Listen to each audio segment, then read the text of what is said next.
Lecture du premier dimanche du temps du carême de l'année B. La première lecture est tirée du livre de la Genèse.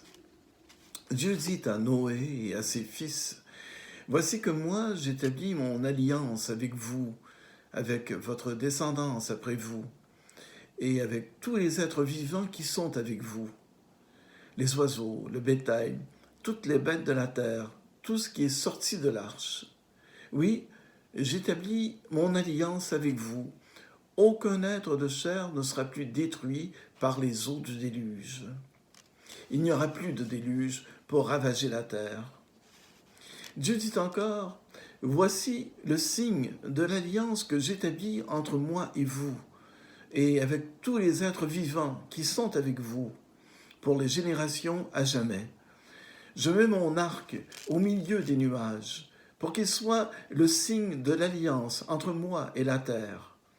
Lorsque je rassemblerai les nuages au-dessus de la terre et que l'arc apparaîtra au milieu des nuages, je me souviendrai de mon alliance qui est entre moi et vous et tous les êtres vivants.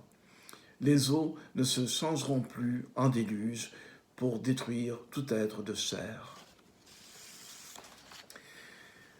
Le psaume « Tes chemins, Seigneur, sont amour et vérité pour qui garde ton alliance.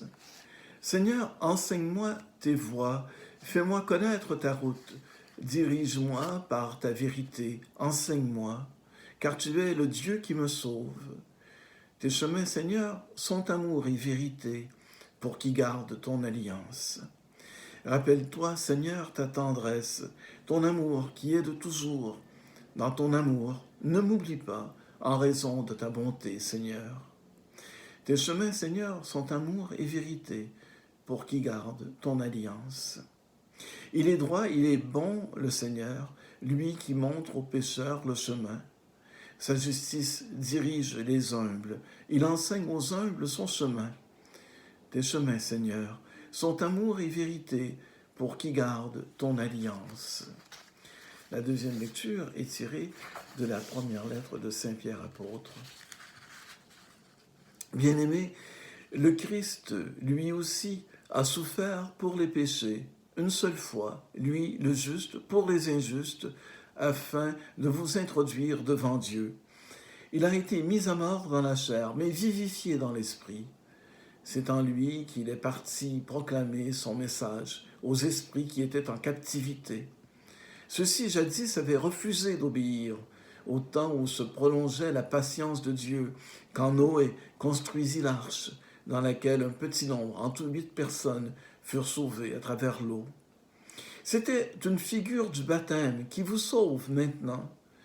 Le baptême ne purifie pas de souillure extérieure, mais il est l'engagement envers Dieu d'une conscience droite, et il sauve par la résurrection de Jésus-Christ, lui qui est à la droite de Dieu, après s'en être allé au ciel, lui à qui sont soumis les anges, ainsi que les souverainetés et les puissances.